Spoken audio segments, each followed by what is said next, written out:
Assalamualaikum warahmatullahi wabarakatuh.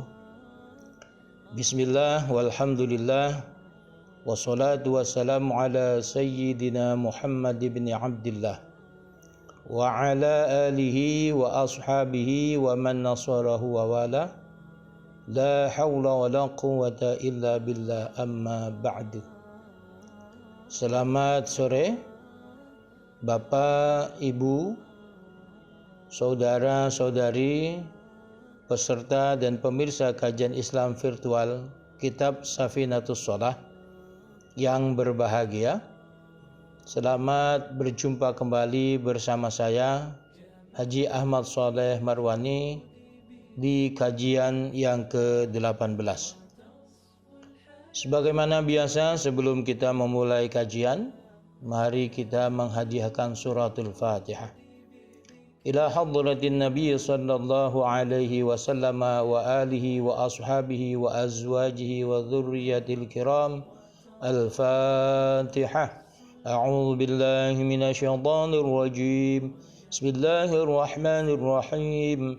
Alhamdulillahi rabbil alamin. Ar-Rahmanir Rahim. Maliki yaumiddin.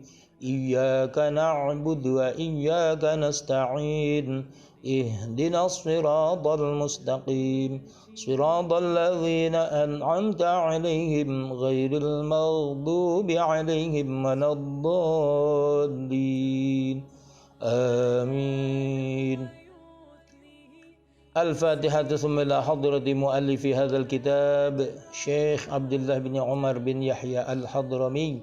Al-Fatihah.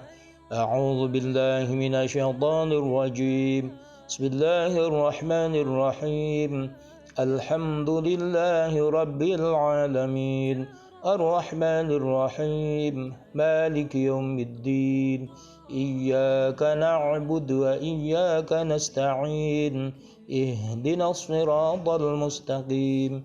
Siratal ladzina an'amta 'alaihim ghairil maghdubi 'alaihim waladdallin. Amin.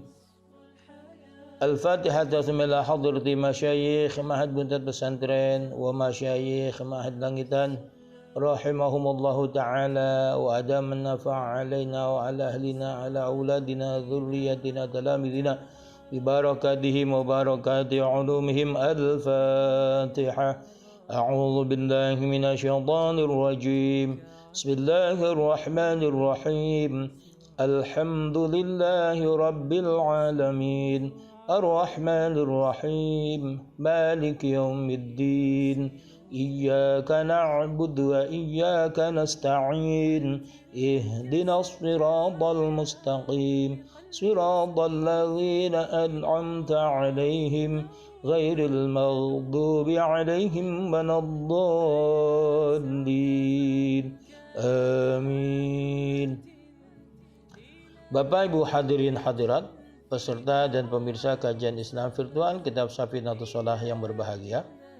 Di kajian ke-18 ini kita akan mengkaji tentang hikmah di balik bilangan rakaat salat dan waktu salat.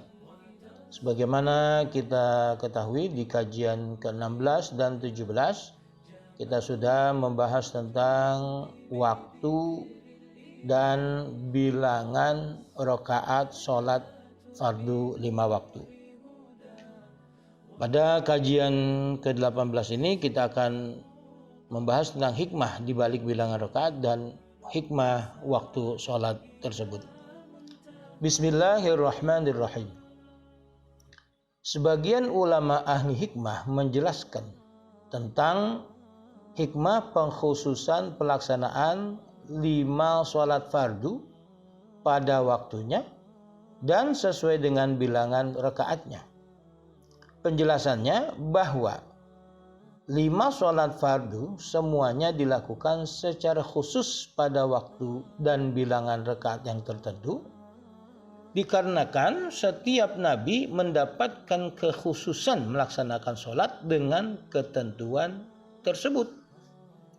Artinya, sebelum sholat fardu 5 waktu ini dikumpulkan dan dijadikan syariat untuk umat baginda Nabi besar Muhammad sallallahu alaihi wasallam, kelimanya terpencar menjadi syariat para nabi. Seperti sholat subuh, sholatnya Nabi Adam. Sholat zuhur, sholatnya Nabi Ibrahim. Sholat asar, sholatnya Nabi Yunus. Sholat maghrib, sholatnya Nabi Isa. Dan sholat isya, sholatnya Nabi Musa alaihi wassalatu wassalam. Nabi yang pertama kali melaksanakan sholat subuh adalah Nabi Adam alaihissalam. Ketika ia dikeluarkan dari surga, ia melihat kegelapan dan ia sangat ketakutan sekali. Rupa-rupanya dia diturunkan dari surga ke bumi ini di waktu malam. Ketika fajar menyingsing, ia melaksanakan sholat 2 rakaat. 1 rakaat sebagai ungkapan rasa syukur atas keselamatannya dari kegelapan, dan 1 rakaat lainnya sebagai ungkapan rasa syukur atas kembalinya cahaya siang hari. Selanjutnya, Nabi yang pertama kali melaksanakan sholat zuhur adalah Nabi Ibrahim alaihissalam. Ketika Allah memerintahkan untuk menyembelih anaknya Ismail, kemudian berpindah menyembelih tebusannya, yaitu seekor kambing kibas. Peristiwa tersebut terjadi di waktu tergelincirnya matahari atau waktu zuhur. Lalu ia melaksanakan sholat 4 rakaat. 1 rakaat sebagai ungkapan rasa syukur atas adanya tebusan, tidak jadi menyembelih putranya Ismail. 1 rakaat sebagai ungkapan rasa syukur atas hilangnya rasa duka atas anaknya, karena tidak jadi menyembelih anaknya, menyembelih kambing kibas yang tadinya akan berpisah selama-lamanya dengan anaknya dan itu menimbulkan rasa duka, ternyata sekarang tidak. Itu diungkapkan dengan rasa syukur sholat. 1 rakaat berikutnya untuk mencari ridha Allah Ta'ala atasnya, karena beliau taat melaksanakan satu perintah yang tidak masuk akal dari Allah Subhanahu wa Ta'ala berdasarkan wahyu dari mimpinya, yaitu perintah untuk menyembelih anak semata wayangnya, anak kesayangannya Nabiullah Ismail alaihissalam. Dan beliau lakukan itu, sehingga dengan demikian beliau mendapat ridha Allah Subhanahu wa Ta'ala sebagai kekasih Allah, Khalilullah, karena berhasil mengalahkan egonya, berhasil mengalahkan suasana haru biru hatinya untuk melaksanakan perintah Allah. Dan 1 rakaat berikutnya karena telah memperoleh nikmat, yaitu berupa tebusan seekor kambing kibas yang diturunkan dari surga. Konon kambing kibas itu adalah kambing kibas milik Habil, saudaranya Qabil, putra dari Nabi Adam alaihissalam, yang kedua-duanya Allah perintahkan untuk berkurban. Kurbannya Qabil tidak diterima, sedangkan kurbannya Habil berupa seekor domba kambing kibas diterima oleh Allah Subhanahu wa Ta'ala, dan itu menjadi kambing tebusan bagi Nabi Ismail untuk ayahnya. Selanjutnya, Nabi yang pertama kali melaksanakan sholat asar adalah Nabi Yunus alaihissalam, ketika ia dikeluarkan dari dalam perut ikan paus. Peristiwa mengapa Nabi Yunus sampai ada di dalam perut ikan paus, yaitu ketika beliau naik ke atas kapal dan kapal itu mandek tidak berjalan. Supaya bisa berjalan harus ada satu penumpang yang dibuang ke dalam laut. Dibuat undian dan undian itu jatuh menimpa kepada Nabi Yunus alaihissalam. Akhirnya beliau dibuang ke lautan yang langsung ditelan oleh ikan hut yang diterjemahkan dengan ikan paus. Peristiwa itu terjadi di malam hari.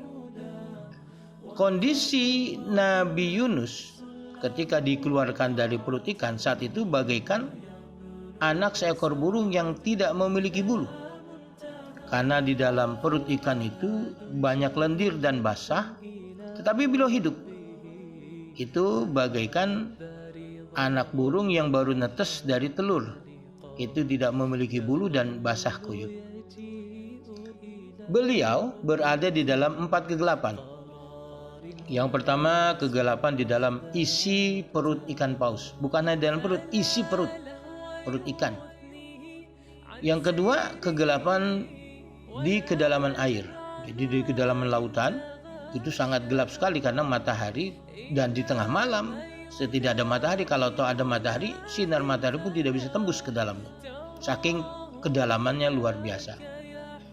Yang ketiga, kegelapan malam hari.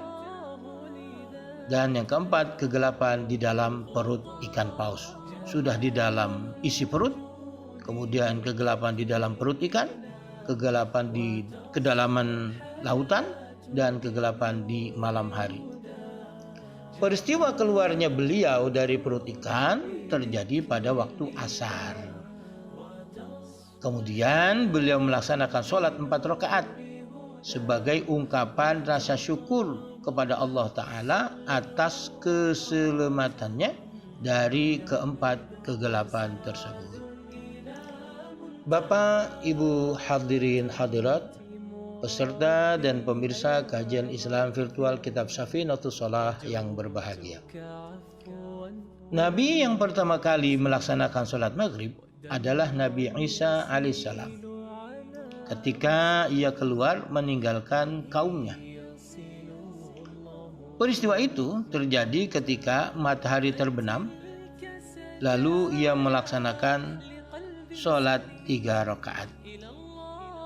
1 rakaat untuk menafikan ketuhanan dari selain Allah Ta'ala, yang mana orang-orang Nasrani menuduhnya sebagai anak Tuhan, karena Siti Maryam hamil tanpa pernah dibuahi oleh seorang laki-laki pun. Dan ini adalah sangat mungkin sekali, karena Allah Maha Kuasa menciptakan makhluk tanpa perlu bantuan sebab musabab atau hukum kausalitas. Sehingga beliau melaksanakan sholat ini untuk menafikan, untuk meniadakan ketuhanan kepada selain Allah. Hanya Allah lah yang berhak sebagai Tuhan. Kalau ada Tuhan selain Allah, itu sangat tidak masuk akal atau mustahil. Rakaat yang kedua untuk menafikan kebingungan tuduhan perzinahan ibunya dari kaumnya. Saat itu orang-orang bingung bagaimana mungkin Siti Maryam yang sejak kecil sampai dengan remaja itu tinggal di dalam masjid yang diasuh oleh pamannya Nabi Zakaria, dan di Masjidil Aqsa beliau dibuatkan kamar khusus yang dikunci dari luar, tidak ada yang masuk kecuali Nabi Zakaria, dan beliau mendapatkan keistimewaan dari Allah, mendapatkan makanan dari surga, delivery malaikat yang mengirimkannya.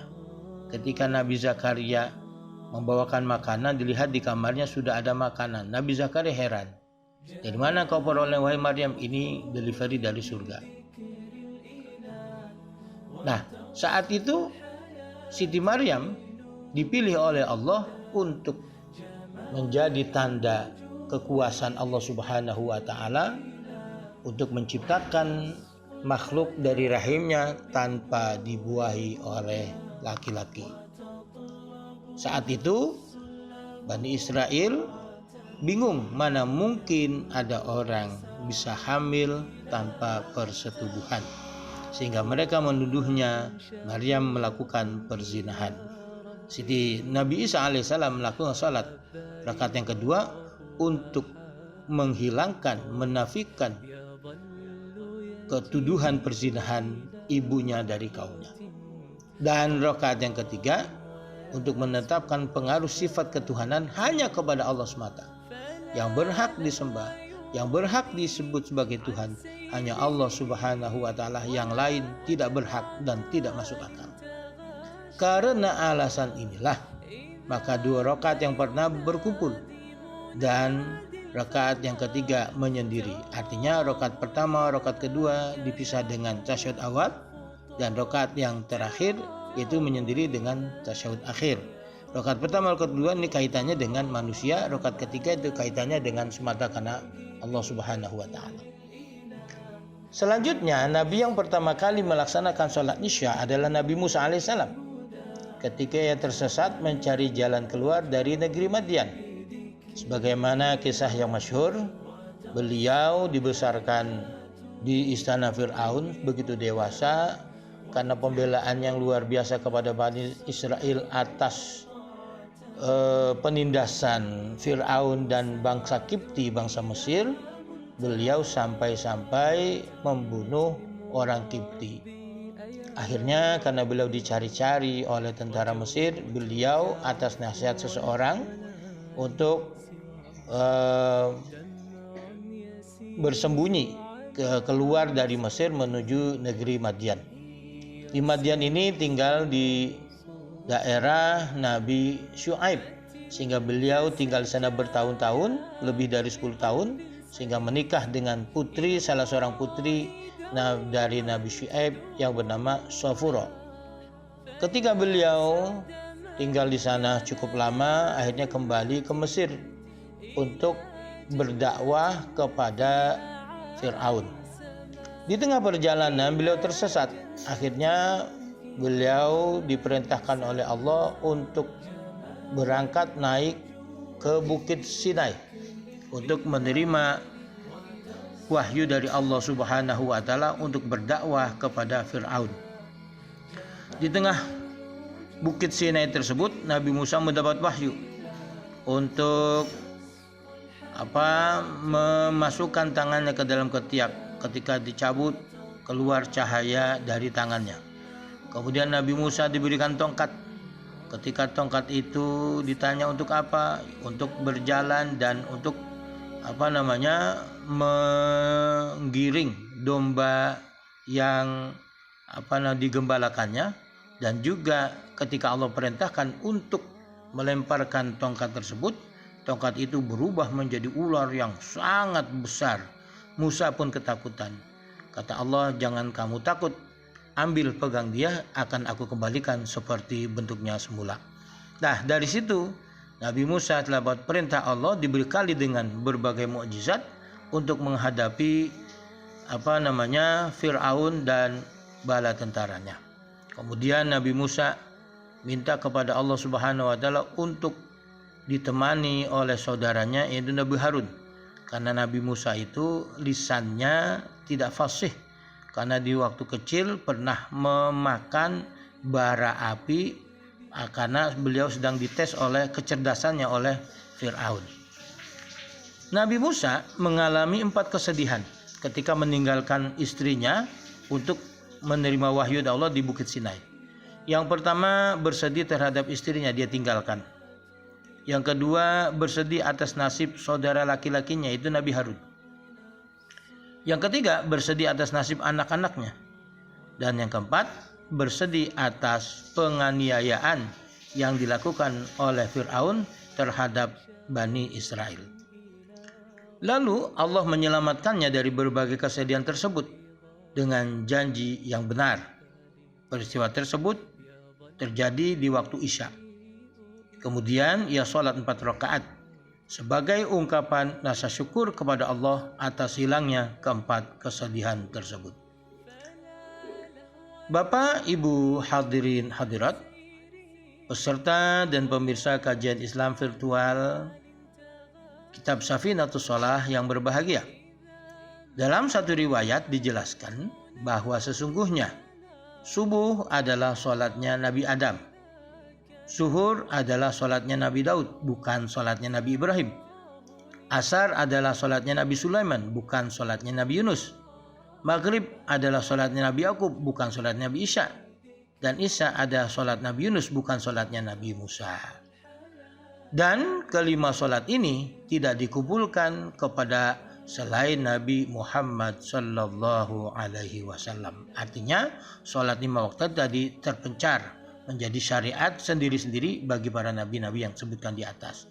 Kemudian khusus buat Nabi Muhammad SAW, sholat subuh, zuhur, asar, maghrib dan isya menjadi syariat baginda Nabi besar Muhammad sallallahu alaihi wasallam.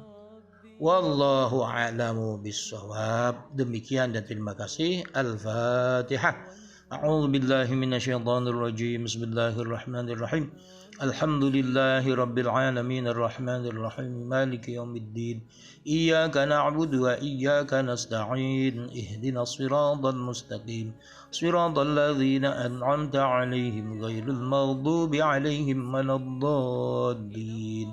Amin. Astaghfirullahaladzim, astaghfirullahaladzim, astaghfirullahaladzim. Alhamdulillahi rabbil alamin, hamdan syakirin, hamdan na'amin, hamdan halalan tayyiban barakan fi, hamdan yuafi na'amahu yukafi mazidah. Ya Rabbana lakal hamdu wa lakal syukru kama yanbaghi li jalali wajhikal karim wa 'azimi sultanik.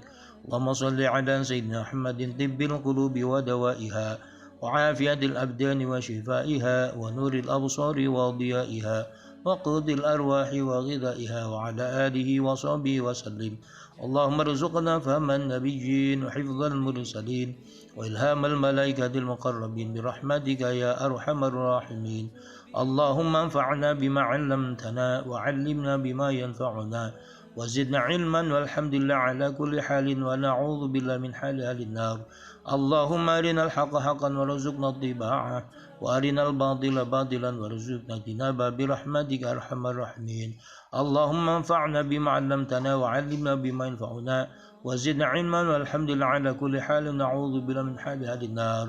اللهم أرنا الحق حقا وارزقنا اتباعه أرنا الباطل باطلا وارزقنا اجتنابه برحمتك أرحم الراحمين.